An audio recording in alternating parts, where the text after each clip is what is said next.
কমলা Harris president হলে ধ্বংস হয়ে যাবে ইসরায়েল, অভিযোগ তুললেন ট্রাম্প। মার্কিন নির্বাচনে ডেমোক্র্যাট প্রার্থীকে সমর্থন দিলেন পুতিন।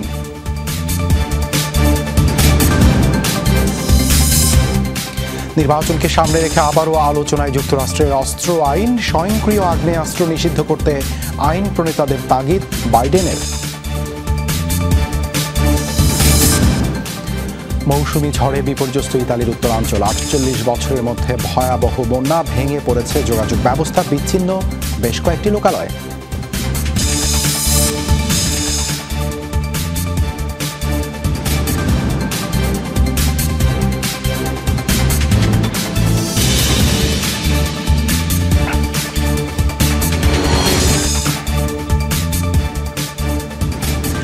আপনারা এতক্ষণ শিরোনাম দেখছিলেন, আর সাথে আছি আমি দেবাশিস রঞ্জন সরকার। কমলা হ্যারিস প্রেসিডেন্ট নির্বাচিত হলে ধ্বংস হয়ে যাবে ইসরায়েল, এই মন্তব্য করেছেন রিপাবলিকান প্রার্থী ও সাবেক মার্কিন প্রেসিডেন্ট ডোনাল্ড ট্রাম্প। তার অভিযোগ, কমলা হ্যারিস ও জো বাইডেন ইহুদি বিদ্বেষী, তাদের কারণে ইসরায়েল ভূখণ্ডে ঘটেছে ৭ অক্টোবরের হামলা।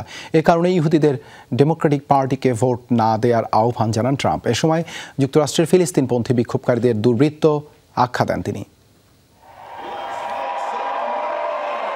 বরাবরই নিজেকে ইসরায়েলের সবচেয়ে কাছের বন্ধু দাবি করেন সাবেক মার্কিন প্রেসিডেন্ট ডোনাল্ড ট্রাম্প। লাস ভেগাসে ইহুদি দাতাদের সমাবেশে আরও একবার ঘোষণা দিলেন, প্রেসিডেন্ট হলে সর্বোচ্চ সহযোগিতা করা হবে ইসরায়েলকে। ডোনাল্ড ট্রাম্পের দাবি, ইসরায়েলকে পর্যাপ্ত সমর্থন দিচ্ছেন না বর্তমান প্রেসিডেন্ট জো বাইডেন ও ভাইস প্রেসিডেন্ট কমালা হ্যারিস। এমনকি গত ৭ অক্টোবরে ইসরায়েলি ভূখণ্ডে নজিরবিহীন হামলার জন্য দায়ী করেন বর্তমান মার্কিন প্রশাসনকে। যদি কমলা হ্যারিস এবং কুটিল জো বাইডেনকে ইসরায়েলের বর্তমান পরিস্থিতির জন্য অন্য কোনো কারণ খোঁজার দরকার নেই, তাদের আয়নায় তাকানো উচিত। এই সংকটের কারণ তারাই। তারা আপনাদের সমর্থন দেয়নি, ইসরায়েলকে সমর্থন দেয়নি। আমি প্রেসিডেন্ট থাকলে ৭ অক্টোবরের হামলার ঘটনা ঘটতো না। কমলা হ্যারিসকে ইহুদি বিদ্বেষী আখ্যা দিয়ে রিপাবলিকান এই প্রার্থী বলেন, হ্যারিস প্রেসিডেন্ট হলে ধ্বংস হয়ে যাবে ইসরায়েল। এ সময় ইহুদিদের সাথে সবচেয়ে বেশি সুসম্পর্ক থাকা সত্ত্বেও তাদের পর্যাপ্ত ভোট না পাওয়ার আক্ষেপ করেন ট্রাম্প। যদি কমলা হ্যারিস জয়ী হয়, তাহলে সন্ত্রাসী বাহিনীগুলো ইহুদিদের তাদের পবিত্র ভূমি থেকে বিতাড়িত করতে একের পর এক যুদ্ধে লিপ্ত হবে। ইসরায়েলের সাথে সুসম্পর্ক থাকা সত্ত্বেও বিশেষ নির্বাচনে আমি ২৬% ভোট পেয়েছিলাম, এবার সম্ভবত ৫০% পাবো। আমি বলতে চাই, বাকি ৫০% ইহুদি কারা? যারা ইহুদিদের ঘৃণা করে এমন ব্যক্তি ভোট দেবেন। সে যদি প্রেসিডেন্ট নির্বাচিত হয়ে যায়, তবে ইসরায়েল ধ্বংস হয়ে যাবে। যুক্তরাষ্ট্রে ফিলিস্তিনের পক্ষে বিক্ষোভকারীদের ট্রাম্প হামাসপন্থী দুর্বৃত্ত আখ্যা দেন। প্রেসিডেন্ট নির্বাচিত হলে গাজা উপত্যকা থেকে শরণার্থীদের নিষিদ্ধ করারও হুঁশিয়ারি দেন তিনি। বলেন, মার্কিন কোনো বিশ্ববিদ্যালয়ে তেল আবিব বিরোধী বিক্ষোভ হলে বন্ধ হবে কেন্দ্রীয় সহায়তা। মোস্তফা মাহমুদ, যমুনা নিউজ। ডেমোক্র্যাট প্রার্থী কমলা হ্যারিসের হাসিতে মজেছেন রুশ প্রেসিডেন্ট ভ্লাদিমির পুতিন। ভ্লাদিভস্টকে অনুষ্ঠিত ইস্ট ইকোনমিক ফোরামের সম্মেলনে এই কথা জানান রুশ প্রেসিডেন্ট। আসন্ন মার্কিন প্রেসিডেন্ট নির্বাচনে ডোনাল্ড ট্রাম্প ও কমলা হ্যারিসকে সমর্থনের বিষয়ে প্রশ্ন করা হয় পুতিনকে। এ সময় রুশ প্রেসিডেন্ট জানান তিনি সমর্থন করবেন কমলাকে। কারণ হিসেবে বলেন, ডেমোক্রেটিক প্রার্থীর হাসির ভক্ত তিনি। কমলা হাসিকে প্রাণোচ্ছল বলে মন্তব্য করেন পুতিন। তার এই বক্তব্যের পরই হাস্যরসে মেতে ওঠেন উপস্থিত সবাই। Это, во-первых, а во-вторых, раз завещали, значит, надо, да? Вот. А во-вторых, она так выразительно и заразительно смеется, что это говорит о том, что у нее все хорошо. নির্বাচনে জয়ী হলে সরকারি দক্ষতা বিষয়ক কমিশন গঠন করবেন রিপাবলিকান প্রার্থী ডোনাল্ড ট্রাম্প, যার দায়িত্ব দেওয়া হবে ধনকুবের ইলন মাস্ককে। বৃহস্পতিবার নিউ ইয়র্কের ইকোনমিক ক্লাবে দেয়া এক ভাষণে এই ঘোষণা দেন এই প্রেসিডেন্ট প্রার্থী। দীর্ঘদিন ধরেই দক্ষতা কমিশন গঠনের বিষয়ে দলীয় নেতাদের সাথে আলোচনা করছিলেন ট্রাম্প। এবারই প্রথম এই কমিশন নিয়ে প্রকাশ্যে কথা বললেন। ট্রাম্পের দাবি, দক্ষতা বিষয়ক কমিশনের প্রধান হতে রাজিও হয়েছেন ইলন মাস্ক।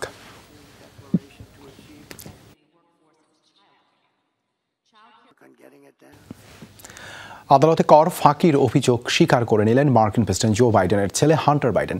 বৃহস্পতিবার লস অ্যাঞ্জেলেসের ফেডারেল আদালতে হান্টারের বিরুদ্ধে বিচারিক কার্যক্রম শুরুর ঠিক আগ মুহূর্তে দায় স্বীকার করেন তিনি।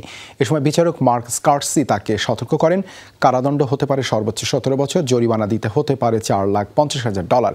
এর আগে গেল জুনে 3টি আলাদা অস্ত্র মামলায় দোষী সাব্যস্ত হন হান্টার বাইডেন। এসব মামলায় 25 বছর পর্যন্ত কারাদণ্ড হতে পারে তার।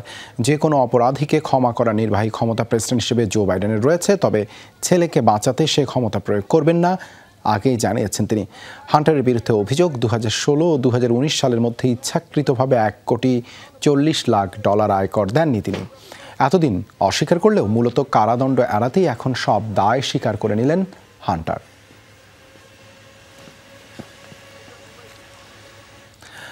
দখলকৃত পশ্চিম তীরে ইসরায়েলি হামলায় কমপক্ষে 6 জন নিহত হয়েছে। ফিলিস্তিনি কর্তৃপক্ষ জানায় বৃহস্পতিবার তুবাস আবাসিক এলাকায় ড্রোন হামলা চালায় ইসরায়েল, এতে 5 জন নিহত হন।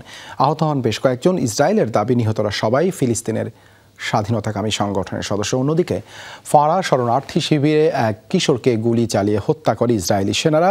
স্থানীয়রা জানায় বুলডোজার দিয়ে টেনে বাড়ি থেকে বের করা হয় ওই কিশোরকে, পরে গুলিবর্ষণ করা হয়।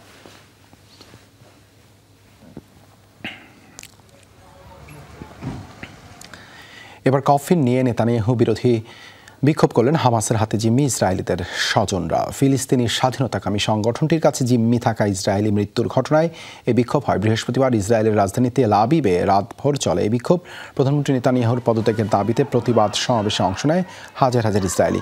সাম্প্রতিক সময়ে জিম্মি নিহতের ঘটনায় নেতানিয়াহুকে দায়ী করে তারা। হামাসের সাথে সমঝোতায় ব্যর্থতার অভিযোগও করা হয়। দ্রুত সমঝোতার মাধ্যমে বন্দীদের মুক্তি নিশ্চিত করার আহ্বান জানায় বিক্ষোভকারীরা।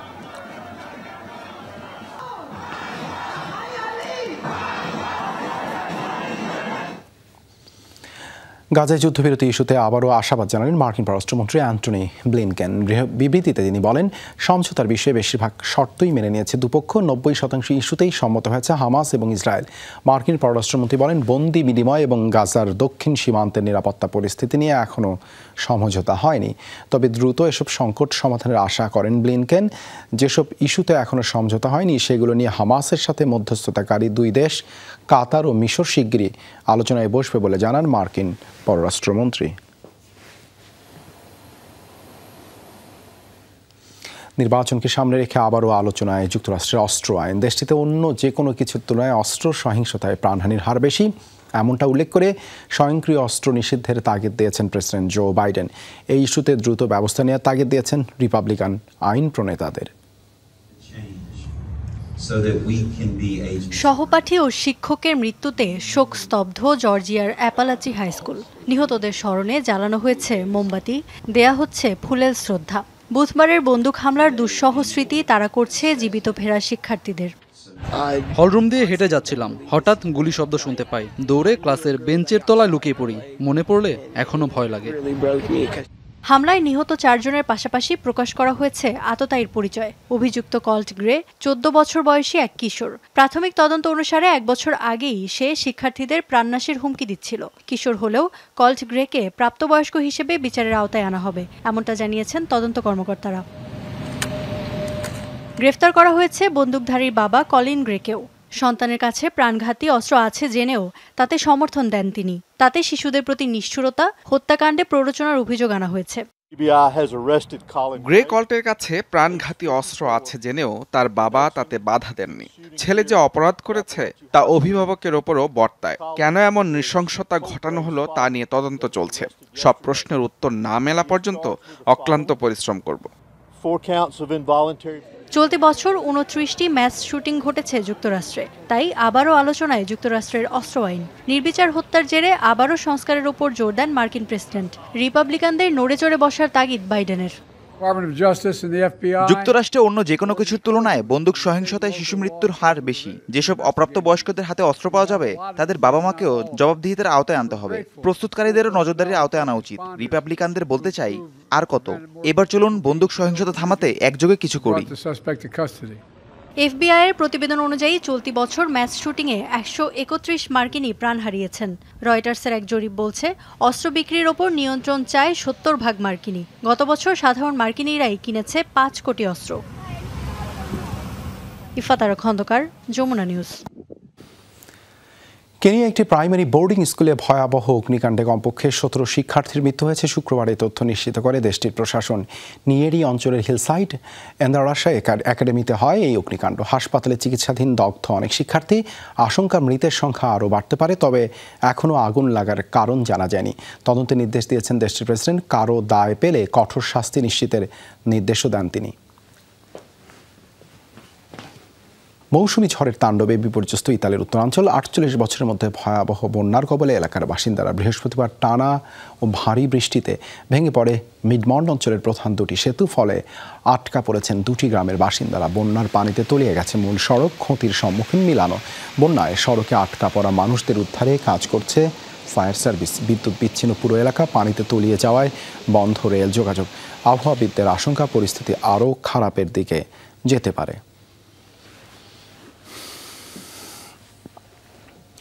ইউক্রেনীয় বাহিনীর কঠোর প্রতিরোধের মুখে কুরস্কে রুশ বাহিনীর অভিযান অনেকটা স্থবির। জেলেন্সকি প্রশাসনের দাবি, গেল 6 দিনে নতুন কোনো অঞ্চলে অভিযান চালাতে পারেনি মস্কো। বৃহস্পতিবারও 30টি রুশ ড্রোন ধ্বংস করা হয়েছে দাবি কিয়েভের। এদিকে পোলতাভা এলাকায় রুশ হামলায় অর্ধশতাধিক ছাড়িয়েছে প্রাণহানি। ড্রোন হামলায় জ্বলছে রুশ বন্দর নগরী নভরোসিয়েস্কের বিভিন্ন এলাকা। বৃহস্পতিবার কৌশলগতভাবে গুরুত্বপূর্ণ শহরটির বিভিন্ন স্থান লক্ষ্য করে ব্যাপক ড্রোন হামলা চালায় ইউক্রেনীয় বাহিনী। কিয়েভ বলছে, গেল 7 দিন ধরেই প্রতিরোধ যুদ্ধের পরিধি বাড়ানো হয়েছে। ফলে বিভিন্ন স্থান থেকে পিছু হটছে রুশ সেনারা। এর মধ্যে সবচেয়ে বড় সফলতা মিলেছে কুরস্কে। অঞ্চলটিতে নতুন করে কোনো এলাকা দখলে নিতে পারেনি রুশ বাহিনী। এমনকি বেশিরভাগ স্থানে অভিযানও চালাতে ব্যর্থ হয়েছে মস্কো। কিয়েভের দাবি, কুরস্কে অভিযান স্থবির হয়ে পড়েছে। আমরা নতুন করে কয়েকটি যুদ্ধক্ষেত্রে সেনা সংখ্যা বাড়িয়েছি। আমাদের এখন লক্ষ্য যেভাবেই হোক না কেন ইউক্রেনের ভূমি থেকে দখলদার সেনাদের হটানো। কুরস্ক সহ বিভিন্ন অঞ্চল থেকে আমরা সুখবর পাচ্ছি। এসব এলাকা থেকে পিছু হচ্ছে রুশ সেনারা। এ অবস্থায় স্থল অভিযানের চেয়ে বিমান হামলার ওপর জোর দিয়েছে রুশ বাহিনী। ইউক্রেনীয় বাহিনীর বিভিন্ন ঘাঁটি এবং অস্ত্রাগার লক্ষ্য করে চালানো হয় বিমান হামলা। এর পাশাপাশি ইস্কেন্দার ব্যালিস্টিক মিসাইল এবং অন্তত 70টি ড্রোন ছোড়া হয়। এদিকে পোলতাভা সামরিক প্রশিক্ষণ কেন্দ্রে রুশ হামলায় নিহতের সংখ্যা বেড়ে 55 জনে দাঁড়িয়েছে। মীর মুশফিকা হাসান, যমুনা নিউজ। ইউক্রেনের নিরাপত্তা এবং রুশ বিরোধী প্রতিরোধ জোরদার করতে এবার কিয়েভকে 650 আকাশ প্রতিরক্ষা ব্যবস্থা পাঠানোর ঘোষণা দিয়েছে ব্রিটেন। প্রায় $21 কোটি মূল্যের এসব অস্ত্র শিগগিরই পাঠানো হবে বলে জানায় লন্ডন। ব্রিটিশ প্রতিরক্ষামন্ত্রী জন হেইলি জানান, চলতি বছরের শেষ নাগাদ কিয়েভের হাতে পৌঁছাবে এসব আকাশ প্রতিরক্ষা ব্যবস্থা। অস্ত্র নির্মাণকারী প্রতিষ্ঠান থালেস এই এয়ার ডিফেন্স সিস্টেম তৈরি করবে বলে জানানো হয়। রুশ ক্ষেপণাস্ত্র এবং ড্রোন ধ্বংসে এসব স্বল্প পাল্লার ক্ষেপণাস্ত্রকে অত্যন্ত কার্যকর মনে করা হচ্ছে। 6 কিলোমিটার পর্যন্ত দূরে লক্ষ্যবস্তুতে সফলভাবে আঘাত হানতে সক্ষম এসব মিসাইল। ভূমি, জাহাজ এবং যুদ্ধবিমান থেকে এটি নিক্ষেপ করা যায়।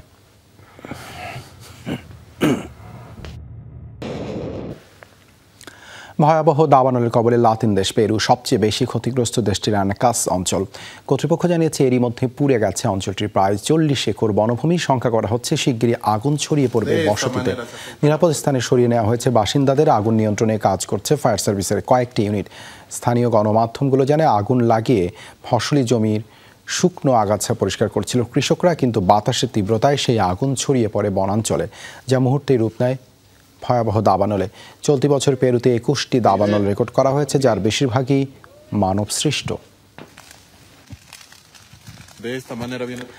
অবশেষে কাটল ফ্রান্সের রাজনীতির অচলাবস্থা। আগাম জাতীয় নির্বাচনের 2 মাস পর নতুন প্রধানমন্ত্রী পেল দেশটি। বৃহস্পতিবার নতুন প্রধানমন্ত্রী হিসেবে মিশেল বার্নিয়ের নাম ঘোষণা করেন প্রেসিডেন্ট ইমানুয়েল ম্যাক্রন। 73 বছর বয়সী এই প্রবীণ নেতার রাজনৈতিক ক্যারিয়ার বেশ সমৃদ্ধ। কাজ করেছে ফ্রান্স ও ইউরোপীয় ইউনিয়নের একাধিক জ্যেষ্ঠ পদে। ব্রেক্সিট বিষয়ে ইউরোপীয় ইউনিয়নের প্রধান মধ্যস্থতাকারীও ছিলেন তিনি। গত জুন ও জুলাইয়ে হওয়া আগাম নির্বাচনে সরকার গঠনের জন্য কোনো দলই একক সংখ্যাগরিষ্ঠতা পায়নি। এরপর থেকে অচলাবস্থা দেশটির রাজনীতিতে। অবশ্য নতুন প্রধানমন্ত্রী নির্বাচনে ম্যাক্রনের সিদ্ধান্তে এরই মধ্যে অসন্তোষ প্রকাশ করেছে সবচেয়ে বেশি আসন পাওয়া বামপন্থী রাজনৈতিক জোট নিউ পপুলার ফ্রন্ট। আফ্রিকার দেশ কঙ্গোতে পৌঁছেছে এমপক্সের ভ্যাকসিনের প্রথম চালান। বৃহস্পতিবার স্থানীয় সময় দুপুরে রাজধানী কিনশাসায় অবতরণ করে ভ্যাকসিন বহনকারী বিমান। ভাইরাসজনিত এই রোগ মোকাবেলায় কঙ্গোকে ভ্যাকসিনগুলো পাঠিয়েছে ইউরোপীয় ইউনিয়ন। প্রথম দফায় পাঠানো হয়েছে প্রায় 1 লাখ ডোজ ভ্যাকসিন। স্থানীয় গণমাধ্যমগুলো জানায় শনিবার ভ্যাকসিনের আরও একটি চালান পৌঁছাবে দেশটিতে। ওই চালানো আরও 2 লাখ ভ্যাকসিন পাবে কঙ্গো। 12 বছর বয়সী থেকে শুরু করে সবার জন্য বানানো হয়েছে এই প্রতিষেধক। সংক্রামক এই রোগে আক্রান্ত হওয়ার ঝুঁকিতে রয়েছে দেশটির প্রায় 10 কোটি মানুষ। এরই মধ্যে আফ্রিকার বাইরে এই রোগ ছড়িয়েছে ইউরোপেও।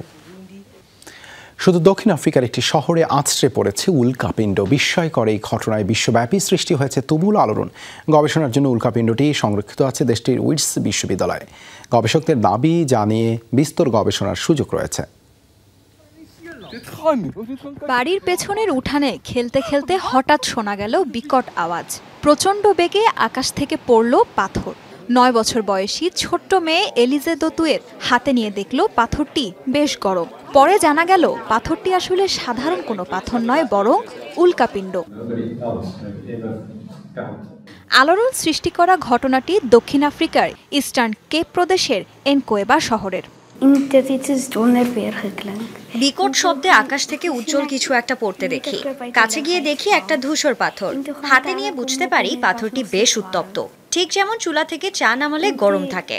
মা পাথরটি সম্পর্কে কৌতূহলী হয়ে গুগলে অনুসন্ধান করেন। পরে ধারণা করেন পাথরটি উল্কাপিণ্ড হতে পারে। উল্কাপিণ্ড নিয়ে গবেষণা করছে দক্ষিণ আফ্রিকার উইটস বিশ্ববিদ্যালয়ের একদল গবেষক। গত মাসে ভূপাতিত হওয়া উল্কাপিণ্ডটির ওজন 90 গ্রামের কম এবং ব্যাস প্রায় 5 সেন্টিমিটার। উল্কাপাত যখন দ্রুতগতিতে ধেয়ে আসতে থাকে তখন তা শক্তিশালী কম্পন ও শব্দের সৃষ্টি করে। বাতাস ভেদ করে উল্কা চলে যাওয়ার সময় ঘর্ষণের ফলে সেখানে কয়েক হাজার ডিগ্রি সেলসিয়াস তাপমাত্রা সৃষ্টি হয়। ফলে আয়নিত হয়ে ওঠে উল্কার গতিপথের বাতাস। এজন্যই উল্কার গতিপথকে আমরা আলোকিত দেখি। এনকোয়েবা শহরের নামানুসারে উল্কাপিণ্ডটির নামকরণ করা হয়েছে এনকোয়েবা মিটিওরাইট। তাজরিয়ান সোবহান, যমুনা নিউজ। নাটকীয় উদ্ধার অভিযানের মাধ্যমে খোঁজ মিলল 3 বছরের এক শিশুর। খেলার সময় বাড়ির পেছনে বিস্তীর্ণ ভুট্টা খেতে হারিয়ে যায় শিশুটি। কালো সপ্তাহে উইসকনসিন অঞ্চলে হয় এই ঘটনা, যা বৃহস্পতিবার গণমাধ্যমে প্রকাশ করে স্থানীয় প্রশাসন। তারা জানে রাত নেমে এলেও সন্তানের খোঁজ না মেলায় পুলিশের দ্বারস্থ হন এই দম্পতি। আর্জি জানান সন্তানকে খুঁজে বের করার পুলিশি হস্তক্ষেপে আশেপাশে অনুসন্ধান চালিয়ে শিশুটিকে পাওয়া না গেলে ব্যবহার করা হয় ড্রোন। তাতে দেখা মেলে ছোট্ট শিশুটির। বাড়ি থেকে অন্তত আধা মাইল দূরে ভুট্টা ক্ষেতের ভেতরে আতঙ্কিত অবস্থায় ছিল। সুস্থ ও নিরাপদে তাকে পরিবারের কাছে ফিরিয়ে দেয়া হয়েছে।